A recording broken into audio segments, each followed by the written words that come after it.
My wife and I prepare for a new administration and for a new baby. Thank you. Born days after his father was elected president in 1960, the world knew John F. Kennedy Jr.'s name before he did. A spotlight that would follow him through childhood joys and tragedies, his professional failures and successes. Ladies and gentlemen, meet George. And his marriage to Carolyn Bessette. America's most eligible bachelor, the closest we had to a crown prince, was married over the weekend. A seemingly charmed life until the plane he flew with Carolyn and her sister Lauren crashed into the waters off Martha's Vineyard. It was like a fairy tale without an ending. Rosemarie Terenzio, his chief of staff at George, the magazine he founded, and Liz McNeil of People magazine, now offering the world a fuller picture of the private man living in the public glare. Why this book? Why now? I wanted to make sure that he is remembered and his rightful place in history is there. It's really about just the kinds of things that you tell your friends when you're remembering somebody. Among the book's revelations, JFK Jr.'s attitude to fame, described in a letter to boxer and friend Mike Tyson, after Tyson bit off Evander Holyfield's ear in a fight. I love this line, they crucify saints and anoint fools as kings. Referring to his family, he wrote, "Those who stay fascinating are people who struggle and show themselves to be human." We've actually encapsulated a human being who struggled, who suffered, who was searching, and who in some ways was just like all the rest of us. The book does not avoid the less than fairy tale aspects of his life. Why was that important? Because no one is perfect. In the last week of his life, all that looked so perfect to the rest of the world was in turmoil, including his marriage. They were in therapy? Yes, they were. Couples therapy? They were in couples therapy. I think what surprised me was how much pressure he was under. People are looking to him to sort of find funding for George. He's thinking about running for the governor. He's got stresses of marriage. One of his closest friends says he smoked weed every day. Yeah, he did. Is that how he coped with all that was going on around him, or? No, I think it's like some people have a glass of wine or two at night, and that was John's, outlet. That was John's relaxation. A portrait more human, more personal, of the man who was in many ways America's son. Why does he still live in the American memory? He was the symbol of hope after that horrific tragedy. This country sort of surrounded him and in some ways felt like they were taking care of him for the father he didn't have. Now, something that really comes through in all of these accounts is the sense that John was searching for his father, who he obviously never got to know. Rosemarie said that she felt that John felt ripped off, that everyone else knew his dad, and he didn't. JFK Jr. is a very revealing book. You're reading stories from John's closest friends, so you get to see his true personality up close, the good and the bad. It is out today. Hoda? Oh, Annie, thank you. And we are joined now by Matt Berman, who served as the creative director at George magazine.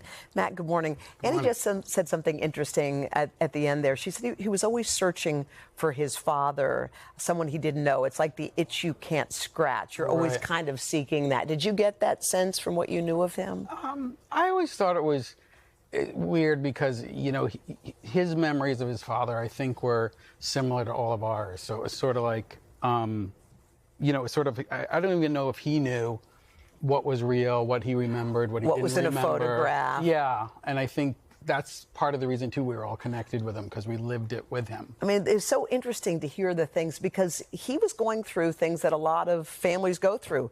He was in couples therapy. They said he was seeking an outlet for relief, and in his case, he smoked pot. He does seem in ways to be like a lot of other people. Well, yeah. I mean, he was that's the part. It's hard when I'm looking at photos of both of them, and it's like, everyone sees interviews and reads articles, and it's so hard to get the essence of what they were like, because there's no social media. There's no way to hear them talk enough in a casual way. And they're both these funny, very special people, funny, lots of jokes. John was like a prankster. And He was? It was like everything was, I got prank phone calls. I got, he'd knock on the art room door. I was the creative director, and it would always be like, Maestro, are you naked? Can I come in? It's like crazy stuff. Yeah, just like weird. Or calling my apartment. I remember once we flew out to LA together, and he picked a hotel, and we stayed there, and I came back, and of course I put in my expense report, and everyone went nuts in accounting, and I got all these calls, and it's too expensive and all that, and whatever. And then at night I get home, I press the answer machine, and there's John, disguised voice as the finance guy going, Matt, you can't just order up $10 glasses of orange juice and, go to these Tony hotels. And then he goes, hi, Matt, it's John. That was his way. He's funny. And she was up there with him. She was very funny. What was it? He had a great sense of humor, and there was so much about him we didn't know. Yeah. You knew him. What are some things that we didn't know about him that only those closest to him did? I wish people could really. You always see the interviews and you think, what a great guy, what a nice guy. But this was a really good guy. Yeah. I was thinking the other day, or saying to somebody, it was really someone who, he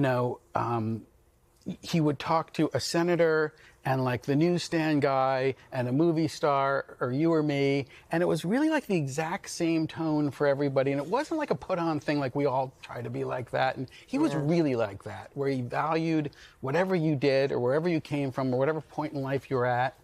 It was interesting. And just lastly, quickly, do you ever think of what he would think about the events that have been going on in politics today? We had that attempted assassination attempt of Donald Trump a few days ago, and just what's been going on in the country. Do you ever think about that? Yeah, I've been thinking about it a lot, because I know, I think he was very anti-violence and anti-guns, and I just remember when Columbine happened, that was like something that really affected him. So I think, part of the whole thing with George was he was trying to get people, engaged in politics, and it's both sides talking. And we'd have, you'd have Newt Gingrich on a cover, and then you'd have, Barbara Streisand or Howard Stern on a cover. So it was sort of this, he was trying to get us all to just enjoy the conversation and enjoy the banter back and forth. And that was, so this kind of division would really, upset